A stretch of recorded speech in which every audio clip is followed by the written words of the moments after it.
नमस्कार, आप देख रहे हैं चैलेंज न्यूज। मैं देखते हैं सुबह की 10 ताजा खबरें।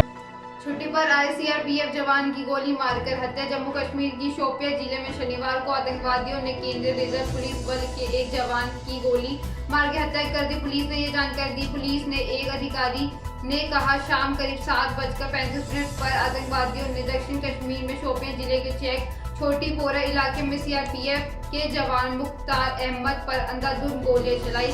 मुख्तार उस समय अपने घर पर ही था। उन्होंने कहा कि गंभीर रूप से घायल मुख्तार अहमद को शोपियों के जिला अस्पताल में लाया गया, जहां डॉक्टरों ने मृत घोषित कर दिया। पुलिस अधिकारी ने बताया है कि सीआरपीएफ का जवान छुट्टी पर था और अपने घर आया हुआ था। उन्होंने कहा कि इलाके की घेराबंदी कर दी गई और हमलावरों को पकड़ने के लिए तलाश अभियान शुरू कर दिया गया है। दिल्ली पुलिस ने लुटेरों के गैंग को पकड़ा। दिल्ली पुलिस ने लूट करने वाले एक बड़े गैंग का पर्दाफाश किया है। पुलिस ने गैंग के 5 सदस्यों को गिरफ्तार भी किया है। आरोपी के पास से 1.26 करोड़ रुपए कैश, 10 लाख रुपए का सोना, लूटे गए कैश से खरीदी गई 2 स्कूटी, 2 देसी कट्टे व 4 जिंदा कारतूस व अपराध में प्रयुक्त एक बाइक भी बरामद की गई। गिरफ्तार आरोपियों में कृष्ण कुमार उर्फ सचिन, बॉबी वर्मा, शिवम गौर, तरुण सहगल और स्पर्श अग्रवाल शामिल है। पुलिस के मुताबिक 2 मार्च को गोविंद और नरेंद्र अग्रवाल खुच्चा महाजनी चांदनी चौक से 1.15 करोड़ रुपए जमा करने स्कूटी से रोहिणी जा रहे थे। वह चांदी राम अखाड़ा लाल बस्ती पार कर वजीराबाद के और बड़े और मजनू का टीला गुरुद्वारे के पास पहुंचे तो बाइक सवार 3 लोगों ने पीछे से स्कूटी को टक्कर मार दी। इसके बाद स्कूटी फिसलने से गोविंद और नरेंद्र अग्रवाल गिर गए। इसके बाद लुटेरे उनके पास आ गए और बैग छीनने का प्रयास करने लगे। दोनों ने विरोध करने की कोशिश तो लुटेरे ने पिस्टल निकालकर 1.14 करोड़ रुपए नकद ले जा रहे बैग को जबरन लूट लिया। राजा भैया की अपनी पुलिस, अपना कोर्ट, अपनी ही जांच। सिर्फ कुंडा ही नहीं, पूरे यूपी में सिर्फ राजा भैया सुनकर लोग उन्हें पहचान लेते हैं। उनकी शख्सियत ही ऐसी है कि कुंडा के लोगों के लिए पुलिस और कोर्ट सब कुछ राजा भैया ही है। यूपी के लोगों ने अपने सरकार भले ही चुन ली, लेकिन कुंडा के लोगों ने अपनी सरकार का सिर माथे पर नतीजे से पहले ही बैठा लिया।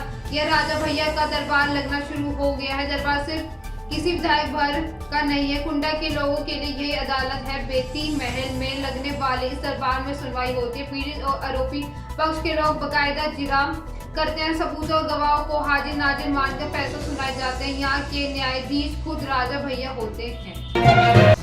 सॉरी बाबा, मैं आपका सपना पूरा नहीं कर सकता। बुरहानपुर में पढ़ाई के दबाव के चलते कक्षा 9वीं के छात्र ने देर रात छात्रावास में फांसी लगाकर जान दे दी है। उसने 2 पेज का सुसाइड नोट भी छोड़ा है, जिसमें लिखा है, मुझे माफ करना पापा, आपका सपना मैं पूरा नहीं कर सकता, इसी वजह से मैं मर रहा हूँ। मुझे भूलने की बीमारी है, जो भी याद करता हूँ मैं भूल जाता हूँ। सुसाइड करने वाले छात्र का नाम रविंद्र सोलंकी है, जो 7 पाइडी स्थित एकलव्य आदिवासी छात्र में रहकर पढ़ रहा था। सुबह बच्चों ने उसे फांसी पर झूलते देखा तो उसके परिजनों को इसकी जानकारी दी। परिजन ने आरोप लगाया है कि जब वो रात में पहुंचे तो वह छात्रावास प्रबंधन से कोई नहीं था, केवल 2 पुलिसकर्मी थे। शनिवार दोपहर डिप्टी कलेक्टर दीपक सिंह चौहान एकलव्य आदिवासी छात्रावास पहुंचे और स्थिति का जायजा लिया। छात्र धूलकोट के ग्राम उतामी का रहने वाला छात्र है। छात्र अपने पिता को बहुत प्यार करता था और उसने नोट में 2 बार लव यू पापा लिखा।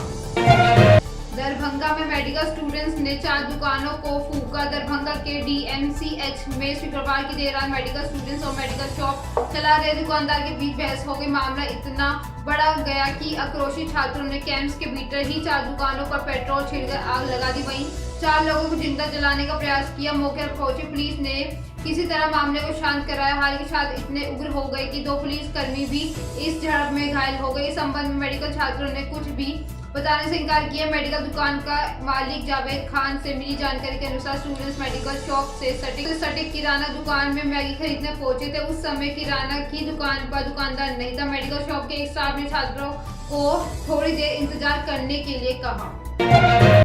सहारनपुर में सिपाही ने फांसी लगाकर की आत्महत्या। सहारनपुर में डायल 112 पर तैनात एक सिपाही किरण पाल ने शनिवार देर रात पंखे से चादर का फंदा लगाकर आत्महत्या कर ली। बताया जा रहा है कि सिपाही की महिला सिपाही पत्नी उस पर शक करती थी, जिस कारण उसने आत्महत्या की। मृतक की पत्नी अनीता थाना मंडी में तैनात है। मृतक सिपाही एक बेटा और एक बेटी है। सूचना पर पहुंची पुलिस ने शव को कब्जे में लेकर पोस्टमार्टम के लिए भेज दिया है। मुजफ्फरनगर की थाना पुगाना के गांव डूंगरपुर के रहने वाले किरणपाल और उसकी पत्नी अनीता दोनों सहारनपुर में तैनात हैं। कानपुर में मकान कब्जा कराने में फंसे एसीपी कानपुर के गोविंद नगर एसीपी पर एक बार फिर गंभीर आरोप लगा है और जांच के दायरे में आए हैं। आरोप है कि घूस लेकर उन्होंने एक व्यक्ति के मकान पर कब्जा करा दिया। इतना ही नहीं, उसके खिलाफ झूठा चोरी का मुकदमा दर्ज किया है।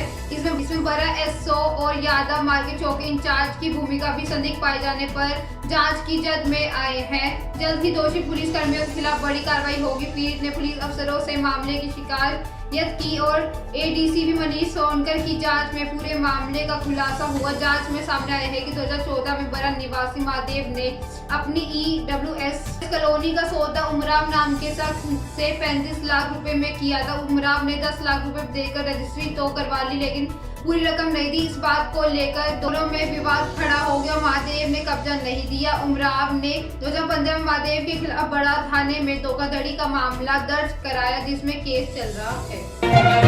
बरेली में साइबर ठगों के गांव बिढोलिया में दबिश। देश भर में ठगी के लिए नाम बरेली के फतेहगंज पश्चिम थाना क्षेत्र के धंधिया गांव के बाद अब सीबीगंज थाना क्षेत्र में बिढोलिया गांव भी साइबर ठगी के लिए कुख्यात हो गया, जहां के साइबर ठगों ने तेलंगाना राज्य के हैदराबाद में 35 लाख की ठगी को अंजाम देने के बाद ही दिल्ली सहित कई अन्य प्रदेशों में करोड़ रुपए की ठगी कर चुके। शनिवार देर रात 2 बजे दिल्ली पुलिस ने करोड़ों की ठगी के मामले में दबिश दी, लेकिन उनके हाथ कोई भी साइबर ठग नहीं लगा। कुछ दिन पहले हैदराबाद पुलिस ने साइबर ठगों के इस गांव में 35 लाख की ठगी के मामले में कई घरों में दबिश दी थी। फिलहाल दिल्ली पुलिस ने इन साइबर ठगों को गिरफ्तारी के लिए बरेली में डेरा डाले हुए गोपनीय तरीके से उनकी तलाश कर रही है।